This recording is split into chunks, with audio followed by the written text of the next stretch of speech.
Hello, everyone. Thank you very much for giving up another half hour of your day to watch the witterings and ramblings of my mind and all things contact center.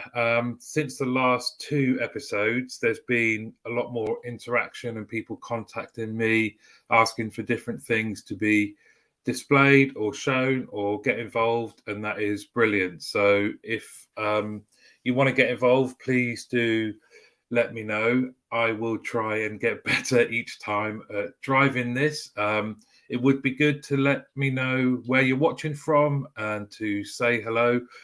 I know there's a few more attendees than last week, which is great. But let's jump straight in, shall we? With to start with, Hugo is here and he's awake. So who knows how this is going to go. First of all, three events that have caught my eye. I should say, with all of the things that I'm going to share, including this, I will put it in my newsletter and publish the newsletter tomorrow on LinkedIn. If you haven't subscribed already, please do. Actually, since I shared it, all of this content last week, I actually lost subscribers. So, I don't know what that says. Hello, Helen in Exeter, the homeland of BPA, Devon, aka Heaven. So let's start with the three events that have caught my eye.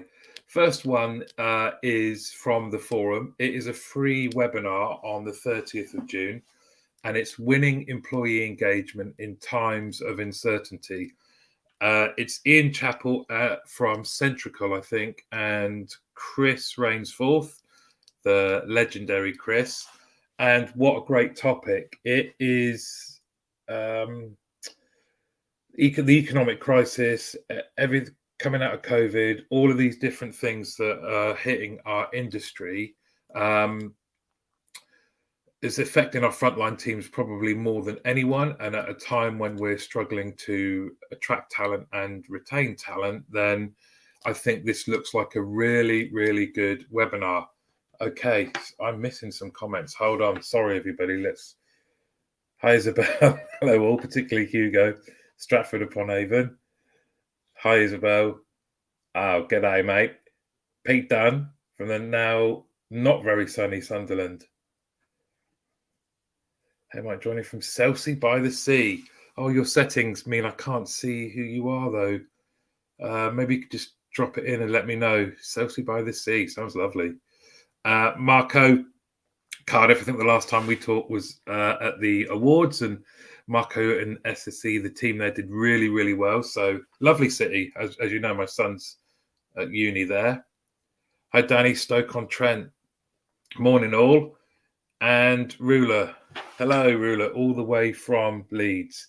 Thank you very much for watching and saying hello. Okay, the next event is the CCMA Connect event, CX of the Future, hosted by Hastings Direct in Leicester. It's the 13th of July, and it is free for members. And they're going to be covering CX mapping, voice of the customer, CX channel mix, and also then Hastings CX journey themselves. So it's kind of a best practice visit, but based around a certain topic with other speakers. It looks a really good, that's a morning event, I think. So free to CCMA members. Hello. Hey, hi, Joe from Salford, planning manager at Health Assured. Been to many forum events. And hey, hi Phil, how you doing? Phil's always knocking about here. You were on the coffee and quality ones as well. Phil does great stuff in marketing, by the way, and is a very good follow on LinkedIn. The final one to mention is the future of AI in CX. Now, I do know on this one that spaces are limited, but all you need to do is register your interest and hopefully you will get in. But this is Sabio, Google Cloud, Twilio hosting a day-long mini event at Google HQ, and it's also available online. And I think for all of us, most of us, I guess, are operations based, and AI is often things that are done to us. So we get AI and we're told to accommodate it. But I think how AI interacts with our contact centers and how it helps us deliver CX is going to be a key part of our future development as an industry. So that I hope will be a really good session. So if there are any others coming up that you'd like me to highlight, please do let me know. And as I said, this will be in the newsletter. Now, heading over to the news studio.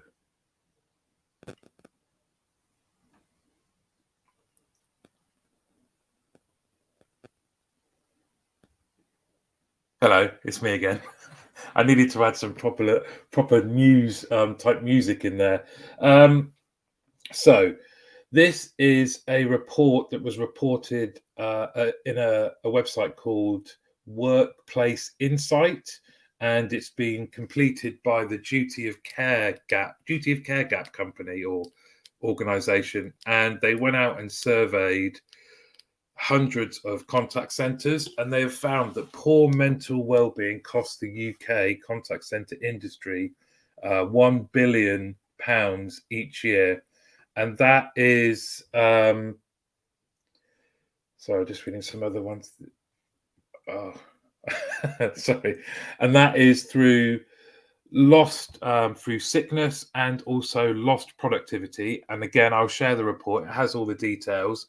What I thought is staggering, and I think we do need a bit of a wake-up call in our industry around what we are doing to help people deal with or have the best mental well-being they can possibly have whilst thriving in our industry and doing the job that they do. And that is that 83% of the people that they surveyed, frontline advisors, reported mental health issues that they would said had either directly attributed or were worsened by the work that they were doing, which is staggering, really, and is a real indicator of one of the root causes of the problems we see in losing people and also attracting them, in that our industry has a negative kind of perception externally. It's not all doom and gloom, though, because 75% said they would stay within the contact center and also the industry if more commitment to their well-being was shown by employers. And I think that's basically a cry for help, saying, look, if you take this issue seriously and help me with my mental health, and also recognize that dealing with contacts continually and being micromanaged around your KPIs does not help your mental health. And there's things that we can do. And I think there's some other also positive stats that are in the report that show people would also be willing to look into other teams and stay in their career and help others come into the industry if they felt that their mental health was being taken seriously. Now, we have made massive inroads, and 52% of all the companies that were surveyed have mental health first aiders in place. What I think is interesting here is if you think about physical health and safety, it is a legal requirement that everyone has an assessment done, that they have access to all the right resources, and that there is a health and safety executive or person responsible within the contact center. Wouldn't it be great if we got ahead of this and decided that we would have the same rigor and uptake for mental health as well? 52% is great, and I'm sure it puts us in a better position than a lot of other industries, but there's still so much more we can do. And the cost, again, shown in the report through lost productivity and sickness days, is costing our industry $1 billion each year. I think more importantly than that is, what is it doing to people? What is our industry doing to people and how they interact with their families and go about their life? It should be a positive experience working in our industry. and here's what we can do. These are some of the things we can do. So I've been rattling on. Let me just go through. The AI looks a good one. It does, Phil. Get registered for that. Chris, thanks for the shout out, dude. The webinar on the 30th will be fire. Down with the kids, Chris. Deloitte have a great report on wellbeing costs. For every £1 spent on wellbeing intervention activity, £5 is returned. It's brilliant. It's a great way of looking. There you go. Some people, especially senior leaders, I guess, are going to respond, Danny, aren't they? More to what does this mean from an ROI point of view? What a great report that is. Maybe you could share the link on it as well, because I think a lot of the time we've all got good intentions, but we have to kind of help the decision makers get to invest in programs and things like that. So what a great report. Phil, we actually use Health Assured as our EAP, and it's been a game changer. That's great. Thanks, Phil, for sharing that. Danny, again, there's a fantastic tool from Thrive and Shine that measures stress and its effects. Well worth connecting with Nikki Bartley or checking out Bessie on their site. Brilliant. Thank you so much for these. I'll add these to the newsletter as well, so people do get to see them.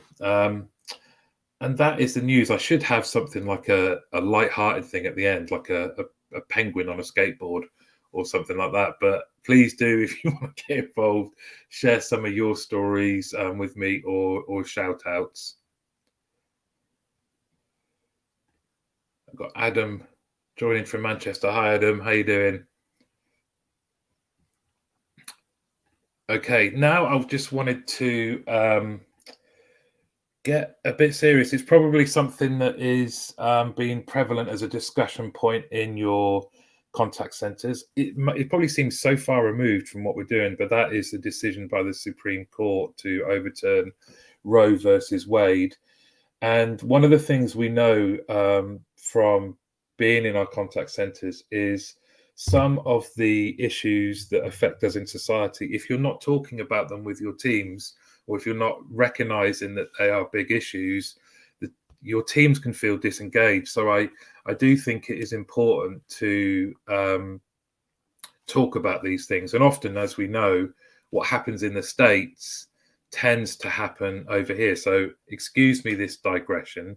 It is something that I think is important. And I just wanted to point to this amazing statement, and also this location. It's She Decides on .com on the internet. It's a multinational support group or activist group that wants to put women's rights at the forefront of government policy and right wrongs. And there is no greater wrong right now than what's happened in the States. But I think if you've been reading this statement, it absolutely summarizes certainly where I stand, but where I'm sure the majority of progressive people, and it seems like a backward step, and it's something that's probably being talked about by your teams. I'd love to know how you handle issues like this. Do you not ever talk about them? Do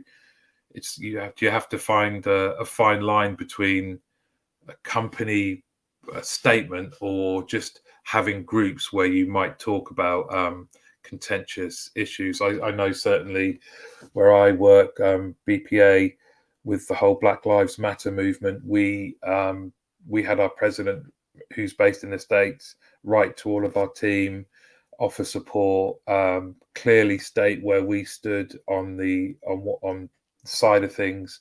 And I think our team responded positively. And there's a lot of research that says if you can engage with your teams on the matters that they care about and the matters of society, then your team is far more engaged. We're all living at the same time. We all need to talk about these things. Let me just... Hi, Sarah. Hello from Help Me Angela. We're a personal safety app who provide a guardian angel for employees, not just inside, but outside of the workplace 24/7. And in fact, you feature on the latest episode of the podcast indirectly because of Martin Anderson from Lemon, and I'll talk about that shortly. Okay, now back to more helpful things, hopefully than that. Please do excuse me, but it's kind of my show. I can do what I want. Now I want to give you a really helpful infographic. I designed it myself, but the content is from Dr. Bren Brown and also from Helen Manahan from BPA Quality. And it's a topic that a lot of team leaders talk to us about in um, request for help. How can we help them deliver better feedback? And this checklist is excellent. So let me just share this and hopefully you can see it. It's a bit small, I think, is it? Certainly looks it from my eyesight. It's the engaged feedback checklist, and it's one that, as the coachee, you would go through beforehand before delivering feedback. I also recommend, or we also recommend, that you share it with your team to say, I'm going to go through this checklist before we sit down and give you feedback. Now, if you can't see that, I'll just read the top one. It says, I know that I'm ready to give feedback when I'm ready to sit next to you rather than across from you. And that's not literally, it's more about the issue that we're going through. I'm willing to put the problem in front of us rather than between us or sliding it towards you. I'm ready to listen, ask questions, and accept that I may not fully understand the issue. I'm ready to acknowledge what you do well instead of picking apart your mistakes. I recognize your strengths and how you can use them to address your challenges. I can hold you accountable without shaming or blaming. I am open to owning my part. I can genuinely thank someone for their efforts rather than criticize them for their failings. I can talk about how resolving these challenges will lead to growth and opportunity. I can model the vulnerability and openness that I can expect to see from you. And credit for, of course, Dr. Bren Brown. And I said, to see the full details of this, please do contact Helen. Teeny tiny.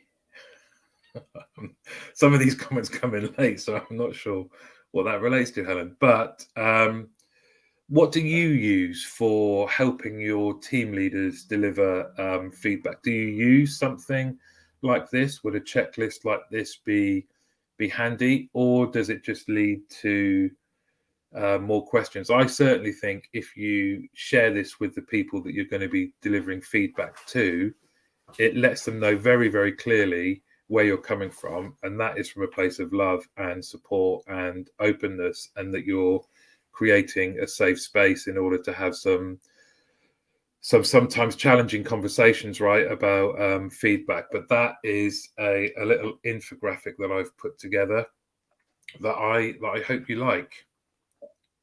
Let's now have a look at, oh, sorry, just waiting for more comments.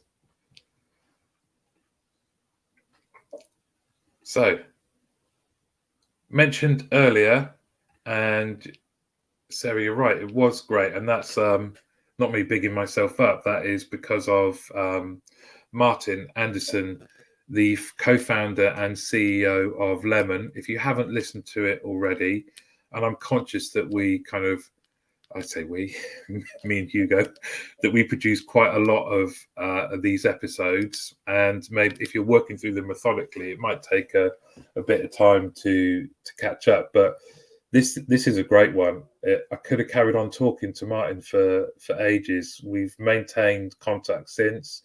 Such an inspirational guy, just in terms of how Lemon came about, what's important to them, and whether you're thinking about being self-employed, not self-employed, no idea, no designs to be self-employed, it's still inspirational nonetheless, just about how you should just get on and do things and focus on what you know, and actually you know more than you think. And the work that the team at Lemon are doing with Help Me Angela, I think, is just brilliant. It's such a good news story. I featured it as a news story previously. Again, it's some of the things that get lost in the negativity around our industry. Great stories like this about a great app that's helping people stay safe on the streets, and it's being delivered by contact center agents who've been specifically trained on how to talk to people in challenging situations. All of this is happening at Lemon. And if you want to know the story behind Lemon, if you want to know how Martin operates and the things that are important to him and the team there, it's a really good episode. But I'm bound to say that, aren't I? Okay. Next up is something that I was asked to feature, and it's something that I think is really important, and that is that whilst we are far more evolved now in how our teams are made up and that people think differently, do we have access to a lot of resources that can help people understand we all have differences and we all have different ways of thinking. And one of the resources that I'd like to share with you, oh sorry, just a minute. I could listen to Martin all day. He's very inspirational. Lemon have been an amazing partnership. Exactly the same, Sarah. I found Martin great. I can't wait to meet him in person, and we'll look very, very funny because he's 6'6" and I'm about 5'6". So we'll look like twins from the 80s film. Okay, so yeah, going back to, I wanted to share a great resource with you. It's from an artist called Elise Gravel, and she does a whole range of these. I'd recommend checking out her website. She provides a range of resources, and for teams, I think sharing this, even if you don't have anyone in your team who is autistic or has Asperger's, some of these infographics that she produces are amazing. There's a lot that are aimed at education, but I think are still applicable. And I just love this one about autism. It's only been in the last 10 years, really, that I've been exposed to the details around autism, and this, a lot of our team members actually are on the spectrum, and what it means for them, what it means for us to have that relationship of working with each other, and some of the accommodations we need to make. But actually, we all benefit from greater awareness of how people's brains work, and whether that is a label like autism, Asperger's, or just some quirks that they have. If we can accommodate those and create the right environment, the work we get as a result, not just in productivity, but in a different way of thinking, is brilliant. So I would absolutely recommend checking out Elise Gravel, and I will share a few more of these in the newsletter. But I'm just interested to know if what do you guys do? What's happening in some of the contact centres out there, and how do you accommodate neurodiversity? How do you accommodate different ways of people thinking? Because I think it's such a key topic, especially when you consider what we ask of team leaders. How do you equip people to manage 15 different individuals, some of which may have diagnosed diagnosed conditions like ADHD or autism or things like that? What is it that you guys are currently doing? I would love to know. Hugo's now asleep, but one of our cats is coming, so this could be interesting. Yes, he is huge, and I'm definitely not. Okay, as we approach the end of the show, I would just like to see if anybody would like to join me on a bit of a challenge. I can't believe I made this image, but here we go. It's time to lose weight. So I wonder, what I'm going to start doing is every week, whether you like it or not, at the end of the show, I'm just going to share. He's that comment works really well. maybe like a lot of we used to say, didn't we, in the contact centers, once you start, you put on about 2 stone because everyone's got a birthday, or as soon as your teams get big, I didn't even used to take in lunch to the contact center. Just used to wander around, and someone would have a birthday, and there'd be cakes and sweets, and there's always something. And yeah, I kind of always been up and down. I've always been very, very active, but this photo and also some photos of me at the recent awards, just thought, you know what, it's been pretty much an adult life struggle of up and down, up and down. So I'm going to go for it, and I'm putting myself out there publicly to say I'm committed to losing weight. I would love it if there's anyone else watching who would also say, yeah, I'm up for it. And all we need to do is um, every time I come on, if you can let me know in advance how much you've lost, let's see how much weight we can lose together. That's my plan. That's my plan. I'm putting myself out there. I am a bit like a weeble, so I would like to be less weeble-like. And if you want to join in, please do let me know. I'm just going to have a comment here from Danny. I'll wager we all know a leader who sees things we don't and makes us think about things differently, and we're in awe. Why don't we have the same awe if they don't have a leader label? Inclusion is so important to innovation. That is a great way of looking at it, Danny. And this isn't related to, let me just, this isn't related to losing weight. We'll come back to that. This is to the autism, or sorry, just neurodiversity, right? Just different ways of thinking. And you are dead right in how bringing in different ways of thinking into our problem solving is huge. So what a great point. We should have the same, or shouldn't we? I know from getting to know some of the people in our contact center who we do have to do things differently from, because there's one guy in particular, he's autistic. He's taught himself to be fluent in 8 languages. It was 5 when I first met him. A year later, he'd learned 3 more, and we have to do different things for him. But he is inspirational. He doesn't have the title leader, but he's a leader in innovation. So you make a really good point. Now let's go back to this challenge. Chris, he's in. Chris has his own sweatbox, and he works out constantly. So thank you, Chris. So far, me and Chris. Marco's in. Excellent. The lovely ruler.